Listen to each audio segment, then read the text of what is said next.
चैन देख रहे थे कि स्टोर में यूजुअल से थोड़े कम कस्टमर आ रहे थे और वहाँ पे 11 बज गए थे, मगर चैन स्ट्रीट पे भी किसी और बिंग्स को नहीं देख रहे थे। मगर दूसरी तरफ मैनेजर भी बहुत ज्यादा गुस्से में लग रही थी। चैन ने मैनेजर से पूछा कि क्या वो घर नहीं जा रही थी, क्योंकि उनकी शिफ्ट खत्म हुए 1 घंटा हो चुका था। मैनेजर ने भी देखा कि हाँ इतना समय हो गया था। चैन ने मैनेजर से पूछा कि वो क्या टाइप कर रही थी। मैनेजर ने बताया कि मैजिक टॉय वॉन्ड के इंसिडेंट के बारे में, और वो मैजिक ब्यूरो को वहाँ पे रिपोर्ट सबमिट कर रही हैं। मैनेजर ने चैन से पूछा कि क्या उन्हें याद है कि उन्होंने मैजिक पावर के बारे में क्या बताया था। चैन ने बताया कि वहाँ पे सभी बीइंग्स के पास मैजिक पावर है। मैनेजर ने कहा कि बात सही है, मगर वहाँ पे कुछ ऐसे बीइंग्स है जिनकी मैजिक पावर बहुत ज्यादा है, जैसे कि हैना जो कि एक ड्रैगन है। मैनेजर ने बताया कि एक प्योर ब्लड ड्रैगन की टोटल मैजिक पावर 10,000 हो सकती है। चैन भी 10,000 सुन के हैरान हो रहे थे। मैनेजर ने बताया क्योंकि सभी बीइंग्स एक दूसरे से अलग हैं, तो मैजिक प्रोडक्ट्स को भी उसी हिसाब से बनाया जाता है।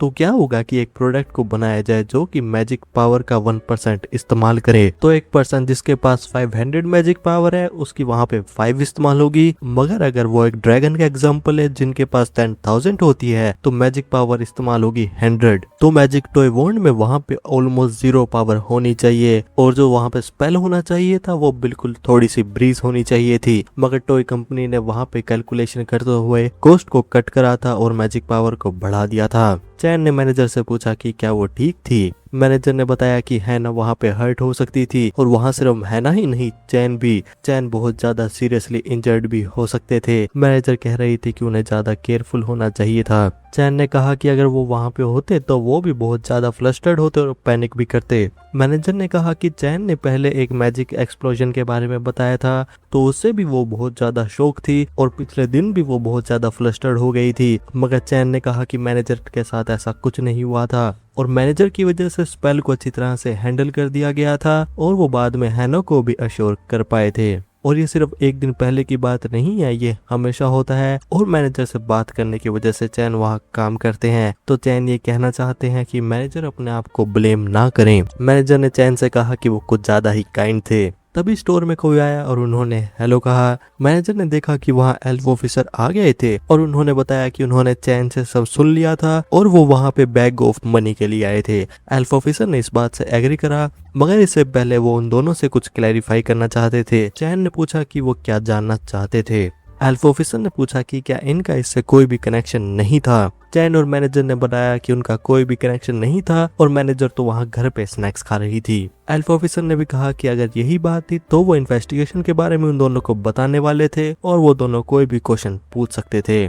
ऑफिसर ने बताया कि उन्होंने वहाँ पे सर्वेलेंस स्पेल को सेट करा था, और बाकी कुछ और प्लेसेस पे भी, क्योंकि अगर केस से रिलेटेड कुछ आता है तो वो देख सकेंगे। साथ ही में वो चैन का as anti magic specialist cooperation भी चाहते हैं। चैन भी इस बात पे सरप्राइज और मैनेजर पूरा सेलिब्रेट कर रही थी। ऑफिसर ने बताया कि इस चीज की वजह से इन्वेस्टिगेशन की स्पीड बढ़ जाएगी। चैन ने भी कहा कि जब तक उन्हें फिजिकल लेबल नहीं करना होगा तो वो एग्री कर रहे थे। ऑफिसर ने बताया कि उन्हें एक मेज को भी इन्वाइट करना होगा। मैनेजर ने कहा कि वो कोऑपरेट करेंगी। ऑफिसर ने सुना तो था कि ओनर वहाँ पे एक मेज थी, और पूछा कि क्या वो उनका सर्टिफिकेट दिखा सकती थी, मगर मैनेजर अपना सर्टिफिकेट घर पे ही भूल गई थी। मैनेजर ने कहा कि उनके पास कोई चॉइस नहीं थी और चैन को उनके लिए रिस्क लेना होगा। चैन ने कहा कि वो इसके बजाय क्या 3 मिनट तक अपनी सांस को रोक सकते हैं। मैनेजर ने कहा कि वो मजाक कर रही थी। ऑफिसर ने नोटिस करा कि वो दोनों बहुत ज्यादा क्लोज थे। मैनेजर ने इस बात से एग्री करा और कहा कि ऑफिसर ने चैन से वहाँ पे फुटेज ले ली थी, तो क्यों ना वो उसे साथ में रिव्यू करें। ऑफिसर ने इस बात से एग्री कर लिया था और वो फुटेज को बिगिनिंग से देख रहे थे। चैन ने नोटिस करा कि मैनेजर अपने यूजुअल से बिल्कुल अलग लग रही थी, और क्या कारण ये था क्योंकि मैनेजर के पास पास्ट में पुलिस के साथ काम करने का एक्सपीरियंस था। चैन भी जब मैनेजर की स्टोरी को जज कर रहे थे तो देख के ऐसा लग रहा था कि वो पास्ट में बहुत ज्यादा एक्टिव मेज थी,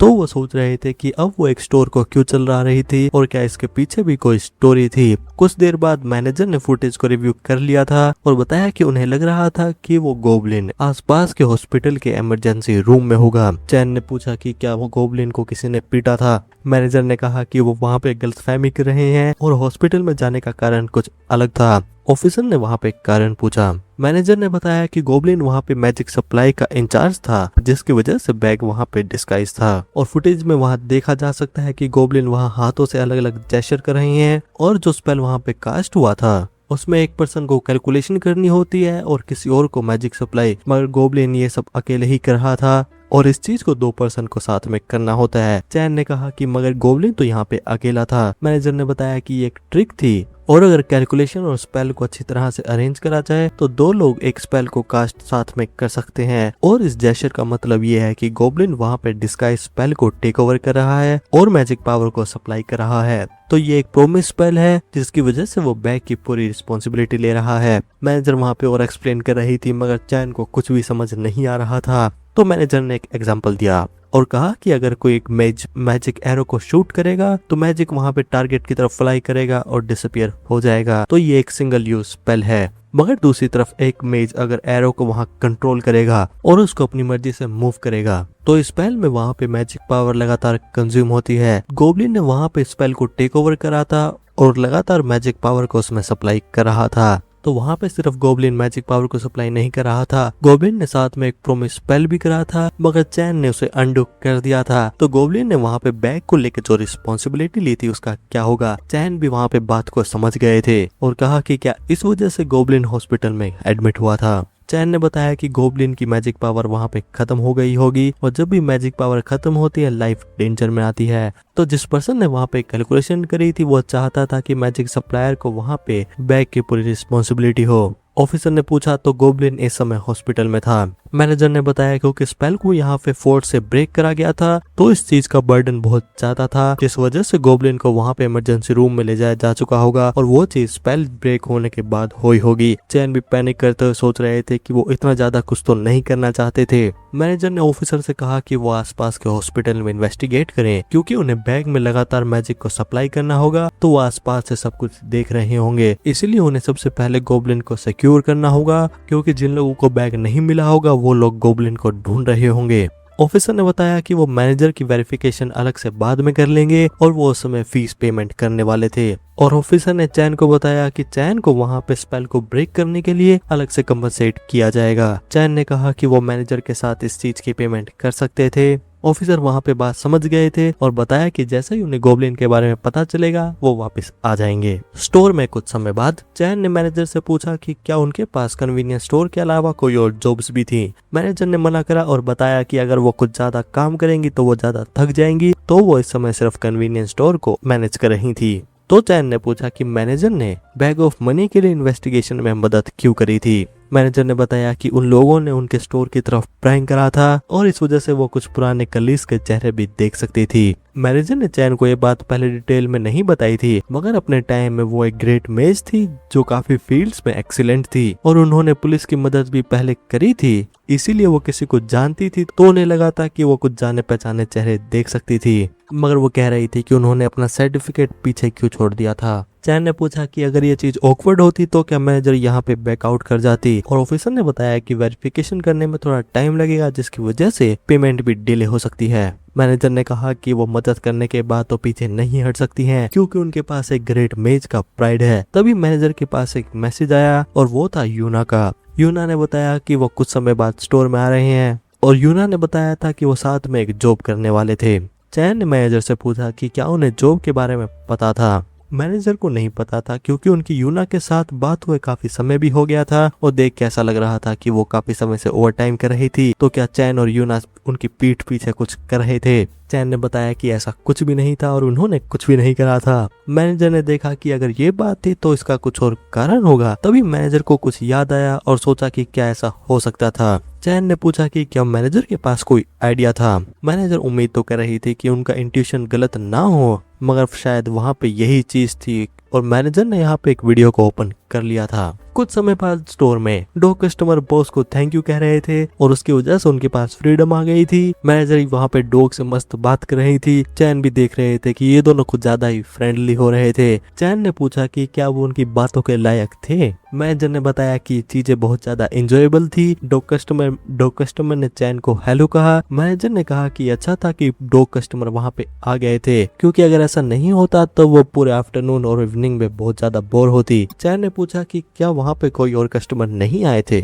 मैनेजर ने एग्री करा और बताया कि चैन के जाने के बाद न्यूज कवरेज वहाँ पे गेट के इंसिडेंट को कवर कर रहे हैं और मैनेजर ने वहाँ पे चैन को वीडियो दिखाई। चैन भी देख रहे थे कि सिचुएशन अच्छी नहीं लग रही थी और पूछा कि क्या ये चीज रेयर थी। मैनेजर ने एग्री करा और बताया कि गेट्स का इस एरिया में ओपन होना यूजुअल नहीं है, इसलिए यहाँ पे बहुत ज्यादा बड़ी बिल्डिंग्स भी हैं, मगर 2 दिनों से यहाँ पे गेट्स ओपन हो रहे हैं और ये चीज बहुत ज्यादा अनएक्सपेक्टेड है और किसी वजह से वो उसी समय बंद भी नहीं हो पा रहे हैं, तो सिटी इस चीज से डील कर रही है। तो यही कारण है कि कस्टमर का यहाँ पे आना थोड़ा कम हो रहा है और यूना भी बाद में शायद इसी कारण से आने वाली है। चैन भी समझ गए थे कि वहाँ पे ड्रैगन कस्टमर हैना का प्री स्कूल भी बंद क्यों था। चैन ने फिर डॉग कस्टमर से पूछा कि क्या वो ठीक थे और उनकी टेल के साथ क्या हुआ था और क्या वो इंजर्ड हो गए थे। मैनेजर ने बताया कि जब डॉग यहाँ पे आए थे तो वो ऐसे ही थे और क्वेश्चन को वो डोज करते जा रहे थे। डॉग कस्टमर ने बताया कि ये बहुत लंबी और बहुत ज्यादा दर्द भरी कहानी थी। डॉग कस्टमर ने मैनेजर से सॉरी कहा।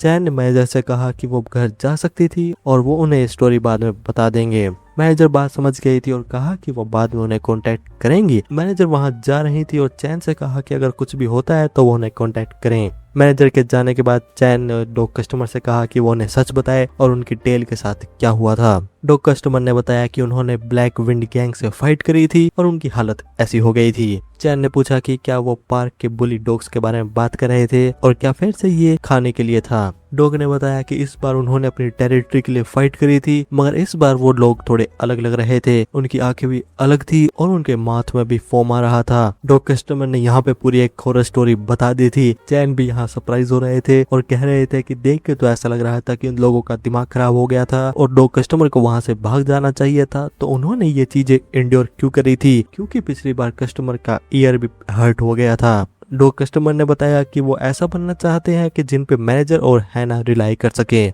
और हैना ने पिछली बार डॉग कस्टमर को इनवाइट करा था और हैना के घर पे उन्होंने बहुत ज्यादा मजे भी करे थे और गार्डन में वहां पे स्टिक के साथ कैच भी खेला था, मगर स्टिक वहां पेड़ के ऊपर चली गई थी और पेड़ बहुत ज्यादा बड़ा था और हैना सॉल्यूशन के बारे में सोच रही थी। हैना ने सैड होते हुए कहा कि उन्हें स्टिक को इतना ऊपर नहीं फेंकना चाहिए था और डॉग कस्टमर से माफी मांगी। डॉग कस्टमर ने देखा कि हैना काइंड थी और वो ग्रेटफुल थे कि वो उनकी इतनी चिंता कर रही थी, मगर उसी समय डॉग कस्टमर को वहां पे सॉरी भी फील हो रहा था, क्योंकि अगर वो स्ट्रोंगर होते तो हैना को ऐसी फीलिंग नहीं होती। तो डॉग कस्टमर ने डिसाइड कर लिया था कि वो समय से बदलेंगे और पहला स्टेप था कि वो ब्लैक विंड गैंग से फेस टू फेस जाएंगे। चैन ने कहा कि वो ऐसा दोबारा कभी भी ना करें और जब डॉग कस्टमर ने ये कहा था कि वो स्ट्रीट्स पे खुद रहने वाले हैं तो चैन को लग रहा था कि उन्हें इस चीज की रिस्पेक्ट करनी चाहिए, मगर चैन वहाँ पे एक कस्टमर है और वो है एक डॉग, तो ये नेचुरली है कि उन दोनों को कुछ अलग चाहिए। और उस समय डॉग कस्टमर वहाँ सेटिस्फाइड लग रहे थे तो चैन भी थोड़े वहाँ रिलीव थे, मगर उन्हें समझ नहीं आ रहा था कि डॉग अपने आप को डेंजर में क्यों लेके आ रहे थे और ये सब वो हैना और चैन के लिए कर रहे थे। और क्या होता कि अगर इस समय कुछ सीरियस हो जाता। डॉग कस्टमर भी पैनिक करने लगे और कहा कि उन्होंने इस बारे में नहीं सोचा था और ब्लैक विंड गेम वैसे तो कम्युनिकेट अच्छी तरह से करते हैं, मगर इस बार वहाँ पे कुछ चेंज हो गया था। चैन को लग रहा था कि क्या ये रेबीज जैसी कुछ बीमारी थी और पूछा कि क्या वो बहुत सारे थे और क्या वो जोर से भौंक भी रहे थे। डॉग ने बताया कि वहाँ पे वो लोग 20 थे और वो ऐसे हाउल कर रहे थे कि उनके गले बहुत ज्यादा खराब थे। चैन ने देखा कि यहाँ पे रेबीज तो नहीं हो सकता था, क्योंकि डॉग्स का जब रेबीज होता है तो वो भौंक नहीं पाते हैं और रेबीज वहाँ पे सलाइवा से ट्रांसमिट होता है, तो वहाँ पे सबका इन्फेक्ट होना थोड़ा मुश्किल है जब तक वो एक दूसरे से फाइट ना कर रहे हो। चैन वहाँ पे और क्वेश्चन पूछ रहे थे, लेकिन तभी चैन के पास कॉल आ गया था और ये कॉल था यूना का। यूना कॉल पे वाटर कह रही थी। चैन ने कहा कि वो यूना की बात समझ नहीं पा रहे थे और वो क्या कह रही थी। तभी स्टोर में वहाँ पे एक शॉक वेव आई। डॉग कस्टमर ने कहा कि अर्थक्वेक आ रहा है और वो काउंटर के नीचे छुप जाएं। चैन ने डॉग कस्टमर से शांत होने के लिए कहा और बताया कि ये अर्थक्वेक नहीं था। चैन और डॉग कस्टमर बाहर आ गए थे और वहाँ बाहर आ रही थी यूना। चैन ने यूना से पूछा कि उन्होंने अभी अभी क्या कहा था, क्योंकि हवा की वजह से वो उनकी बात नहीं सुन पाए थे। यूना ने चैन से कहा था कि वो अपना पैकेज रिसीव करने के लिए रेडी हो जाएं।